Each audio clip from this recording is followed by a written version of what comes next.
രാധേ കൃഷ്ണ. എല്ലാവർക്കും സമർപ്പണത്തിലേക്ക് സ്വാഗതം. ഇന്ന് രാമനവമിയാണ്. അതായത് ഭഗവാൻ വിഷ്ണുവിൻ്റെ 7ാമത്തെ അവതാരമായ ശ്രീരാമൻ ജനിച്ചത് ഇന്ന് ചൈത്രമാസത്തിലെ വെളുത്ത പക്ഷത്തിലെ നവമി ദിവസം പുണർന്ന നക്ഷത്രത്തിലാണ് ഭഗവാൻ ജനിച്ചത്. അപ്പം നമുക്ക് ശ്രീരാമൻ എന്ന് പറയുമ്പോൾ നമ്മളെ മനസ്സിൽ ആദ്യം ഓടിയെത്തുന്നത് രാമായണം. ഇന്നത്തെ ദിവസം രാമായണം പാരായണം ചെയ്യുന്നത് വളരെ വിശേഷമാണ്. കഴിയുന്ന എല്ലാവരും ഇന്നത്തെ ദിവസം രാമായണം പാരായണം ചെയ്യുക. രാമായണം പാരായണം ചെയ്യുമ്പോൾ നമ്മൾ ശരിക്കും ശ്രീരാമനെ മാത്രമല്ല ഓർമ്മിക്കേണ്ടത്, ആരൊക്കെ? ഹനുമാൻ സ്വാമിയെയും സീതാദേവിയും ഒക്കെ തന്നെ പ്രാർത്ഥിക്കണം. ഇതുകൂടാതെ ഇന്നത്തെ ദിവസം ഒരുപാട് രാമനാമം ജപിക്കുന്നതും വളരെ വളരെ വിശേഷമാണ്. കാരണം രാമ എന്ന ഒരു പദത്തിന് തന്നെ ശരിക്കും ശുദ്ധീകരണം. നമുക്കറിയാം, ഒരു കാട്ടാളനായിരുന്ന ആളെ വാൽമീകിയായി മാറ്റാൻ ആ ഒരു രാമനാമത്തിന് സാധിക്കുമെങ്കിൽ ആ രാമനാമം എത്രമാത്രം മഹത്തരായിരിക്കും. രാമ എന്ന വാക്ക് തന്നെ, രാ എന്നത് ഓം നമോ നാരായണായുള്ള രായും മാ എന്നത് ഓം നമ ശിവായിലെ മായും കൂടി ചേർന്ന വൈഷ്ണവവും ശൈവവുമായ രണ്ട് ശക്തികളും കൂടി ചേർന്ന ഒരു ശരിക്കും താരക മന്ത്രമാണ് രാമ എന്ന വാക്ക് തന്നെ. രാമ എന്ന് പറയുന്നത് ഒരു താരക മന്ത്രമാണ്. അതുകൊണ്ട് ഇന്നത്തെ ദിവസം എത്ര പ്രാവശ്യം വേണമെങ്കിലും ഒരുപാട് തവണ നമ്മൾ രാമനാമം ജപിക്കുന്നത് വളരെ വിശേഷമാണ്. അതേപോലെ തന്നെ ഈ കലിയുഗത്തിൽ നിന്ന് രക്ഷ നേടാൻ നമുക്ക് എന്താണ് പ്രതിവിധി എന്ന് ചോദിച്ചപ്പം നാരദർ പറഞ്ഞു കൊടുത്തത് ഷോഡശാക്ഷരി കലിസന്ധരണ ഉപനിഷത്തിലെ ഒരൊറ്റ മന്ത്രം മാത്രമേ ഉള്ളത്. ഷോഡശാക്ഷരി മന്ത്രമായ ഹരേ രാമ മന്ത്രമാണ്. അപ്പോൾ ഒരുപാട് തവണ ഹരേ രാമ മന്ത്രം ജപിക്കുക. ഹരേ രാമ രാമ രാമ ഹരേ ഹരേ, ഹരേ കൃഷ്ണ കൃഷ്ണ കൃഷ്ണ ഹരേ ഹരേ.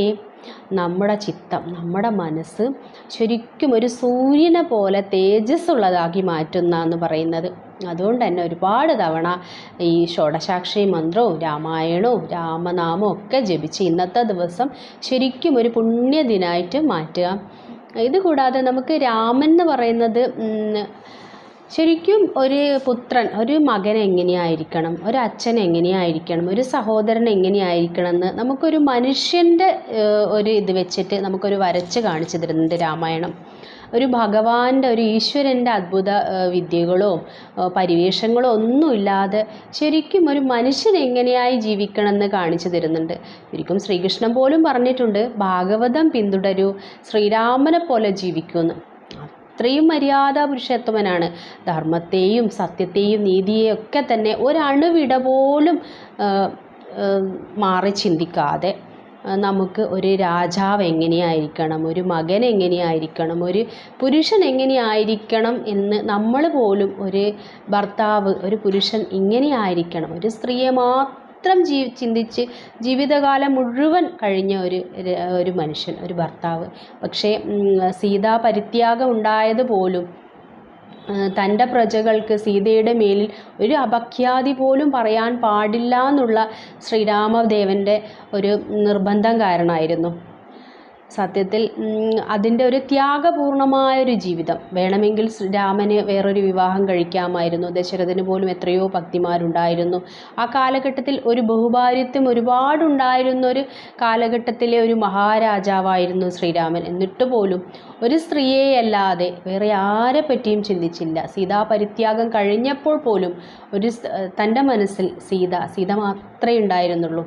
അത്രയും ഒരു മര്യാദ പുരുഷോത്തമനായ ശ്രീരാമദേവൻ്റെ ജന്മദിനം നമുക്ക് വലിയ ആഘോഷത്തോടു കൂടി ഒരു പുണ്യദിനമായി കൊണ്ടാടാം. നമ്മുടെ മനസ്സിൽ മുഴുവൻ ആ ദീപം ജ്വലിക്കട്ടെ. ആ പ്രകാശം നമ്മുടെ ചിത്തത്തിൽ രാമനാമം ജപിക്കുന്നതോടുകൂടി നമ്മുടെ ചിത്തത്തിലും ആ ഒരു പ്രകാശം പരക്കട്ടെ. നന്മയുടേതായ വഴിയിലേക്ക് എല്ലാവരും നടക്കട്ടെ. എല്ലാവർക്കും നന്മ വരാൻ ഭഗവാനോട് പ്രാർത്ഥിച്ചുകൊണ്ട് സർവം രാധാകൃഷ്ണാർപ്പണമസ്തു. ജയ് ശ്രീ രാധേ.